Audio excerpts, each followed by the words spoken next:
Hello, Morongo Basin and listeners around the world, online at Z107.7 FM.com. This is your Z107.7 local news for Sunday, August 6th, 2023.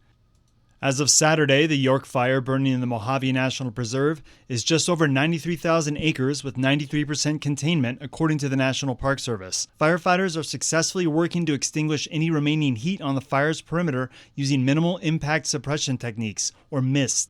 York Fire Public Information Officer Sasha Travaglio called into the Up Close show on Friday, where she gave some insights on how the MIST firefighting technique is minimizing the harm to the iconic Joshua trees that dot the Mojave National Preserve. It was burning in kind of like the northeastern portion of Mojave National Preserve, and if you've ever driven through the preserve, it's very beautiful. There are Joshua trees all over the preserve. It's really striking.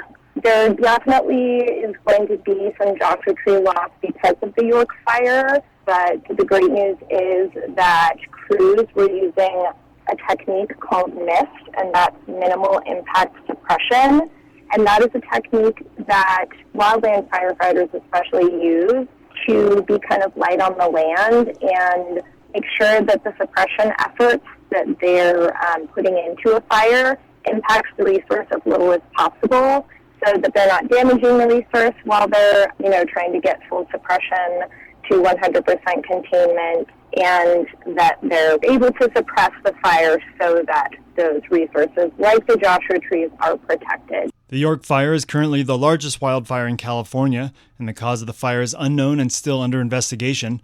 Fires like the York Fire and the Dome Fire in 2020 are different than desert fires in years past. Here again is Ranger Sasha Travaglio. There are a few factors that contribute to fires in the desert being the way they have over the past couple of years. One of them is definitely a changing climate. Weather patterns have become very different and kind of unpredictable. Things are getting hotter and drier.